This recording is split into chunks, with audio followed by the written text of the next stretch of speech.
Olá, seja muito bem-vindo a mais uma aula aqui no curso Bíblia Desvendada. Nós estamos falando nesse módulo sobre o povo de Israel, a história do povo de Israel, que é uma das histórias mais lindas, né?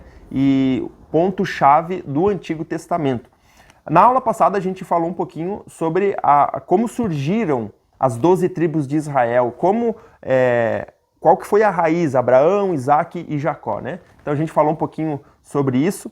E hoje nós vamos falar sobre o êxodo, o deserto e a conquista de Canaã. Eu estou com o meu material aqui impresso, tá? Se você puder ter ele em mãos aí para você acompanhar a aula. Só para a gente relembrar um pouquinho, quando Jacó, no período que ele estava antes, né, de ir para o Egito, ele estava morando em Canaã.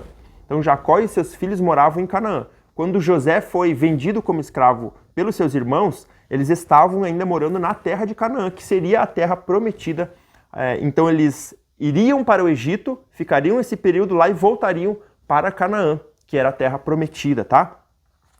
O que aconteceu então foi que no período em que eles estavam no Egito, eles passaram por um momento de grande prosperidade e abundância. Então o povo de Israel prosperou quando eles estavam no Egito. Só que isso aconteceu por causa do faraó que conhecia o povo de Israel.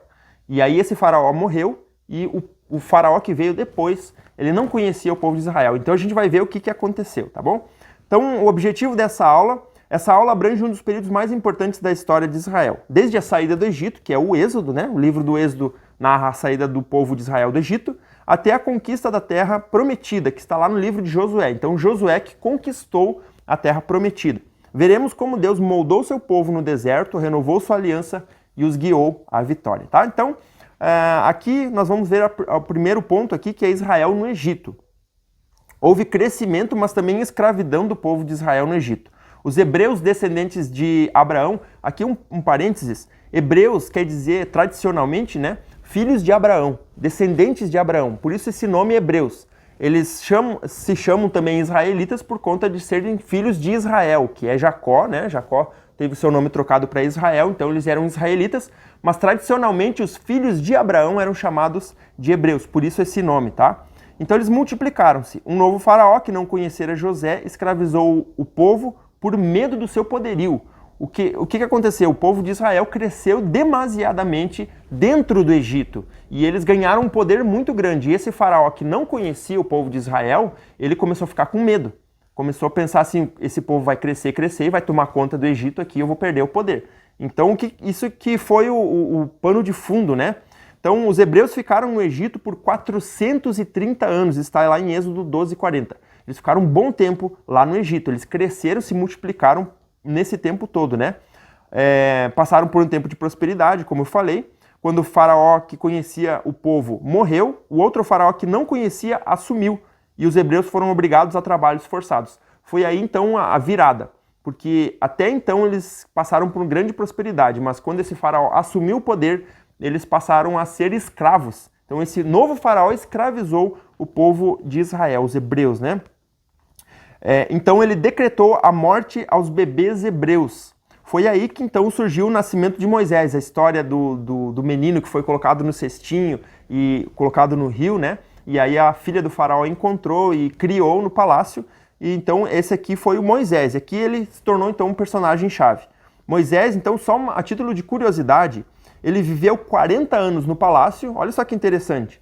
Depois ele cometeu um homicídio, né? Ele matou um homem que estava batendo em outro israelita, e aí ele fugiu para o deserto por conta disso, e ficou lá por 40 anos, no deserto de Midian.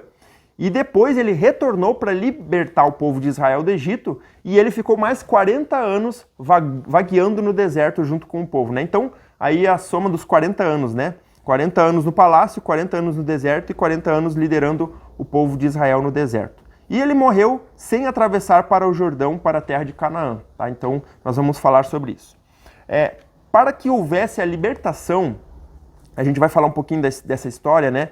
Para que houvesse a libertação ou o êxodo do povo de Israel do Egito, Deus ordenou que Moisés liderasse o povo na saída do Egito e por esse motivo enviou pragas, tá? Então nós vamos falar um pouquinho das pragas, as 10 pragas, e da Páscoa também, que foi um momento muito importante. E as pragas, elas foram uma forma de confrontar o faraó. Por quê? Porque o povo do Egito, os egípcios, adoravam vários deuses. E os deuses que eles tinham eram animais, eram astros, né? Sol, lua, enfim. Eles tinham vários deuses que eles adoravam. Então, o primeiro motivo das pragas foi julgar os deuses do Egito, né? Conforme nós podemos ler em Êxodo 12:12. Então, o rio Nilo, o sol, as rãs, tudo era divindades egípcias que os egípcios adoravam. Então, foi uma forma de julgar esses deuses e mostrar que Deus era maior, conforme o item 2 ali, né? Revelar o poder de Iavé. Esse nome Iavé aqui é o nome de Deus, tá? É o nome de Deus, o Deus verdadeiro, o Deus dos israelitas.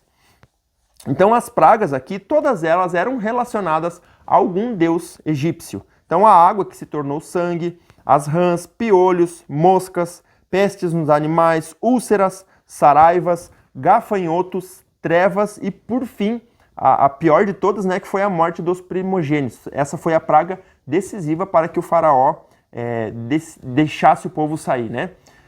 Então nós vamos ver agora o Êxodo e a travessia do Mar Vermelho.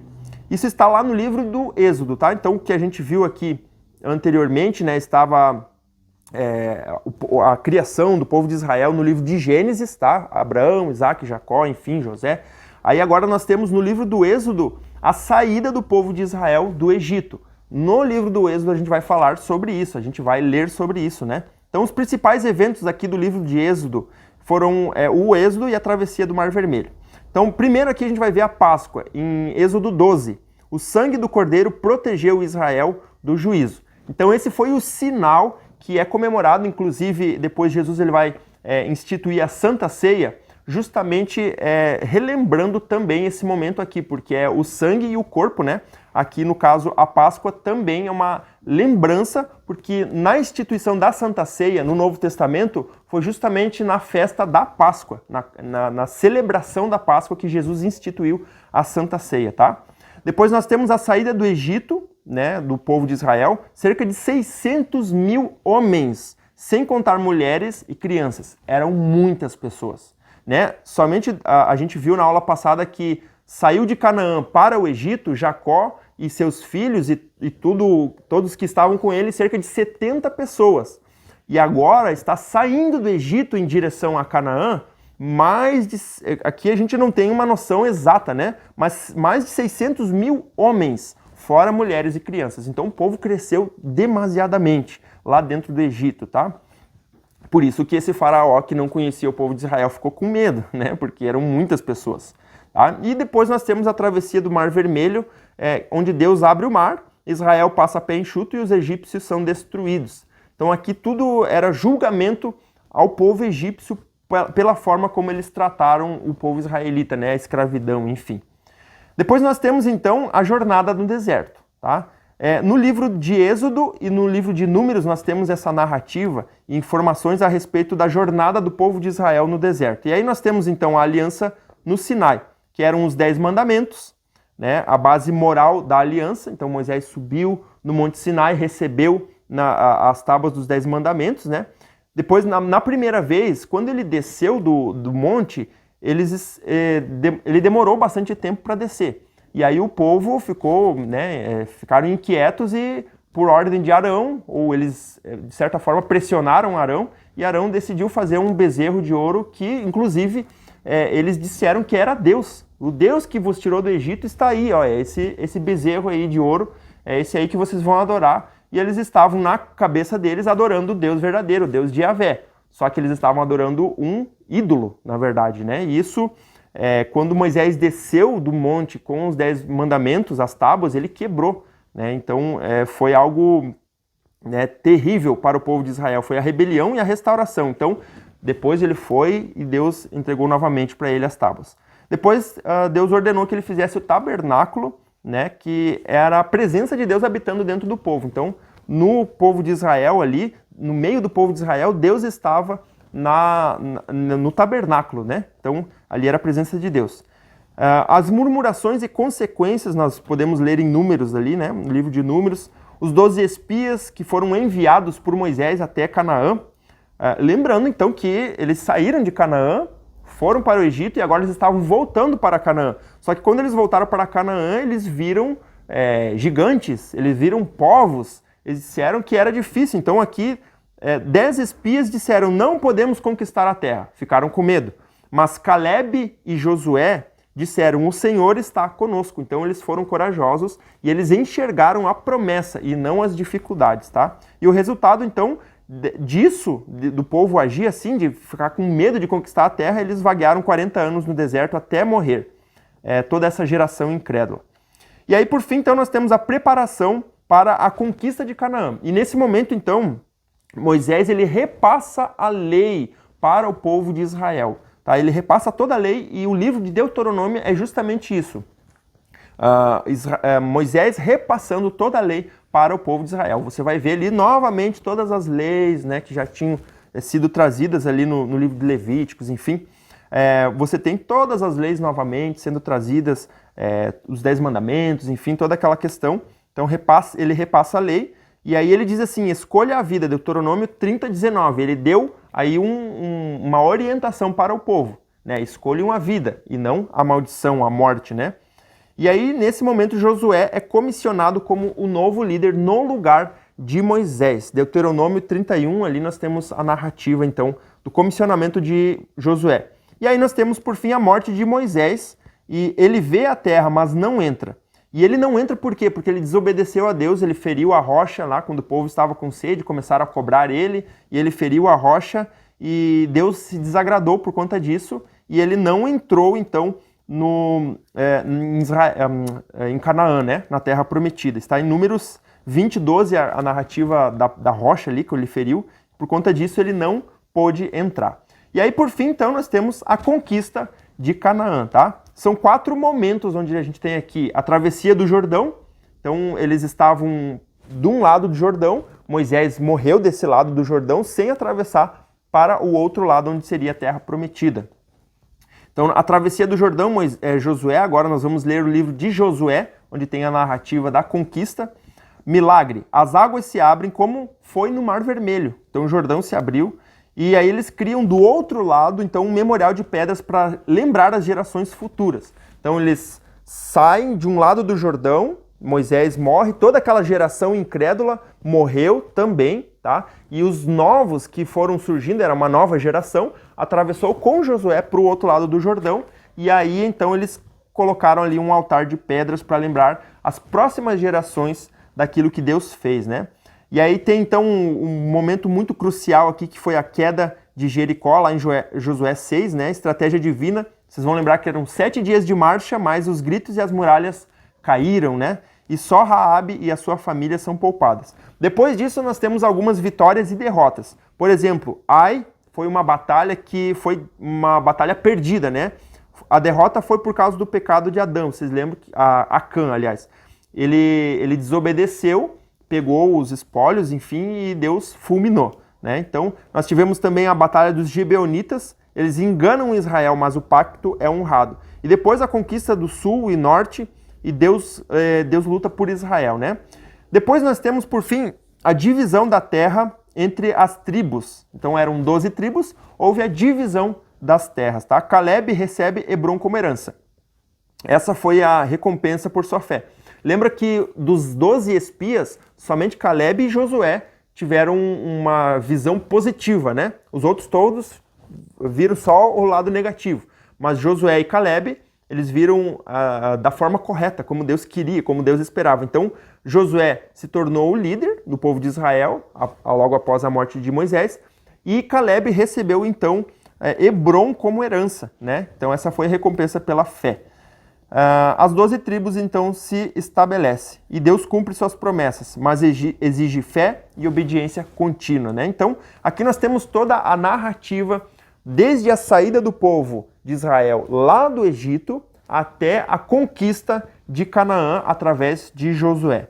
E agora nós vamos ver aqui uma aplicação prática, né?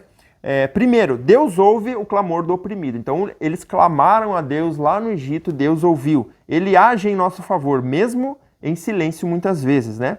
Deus guia passo a passo.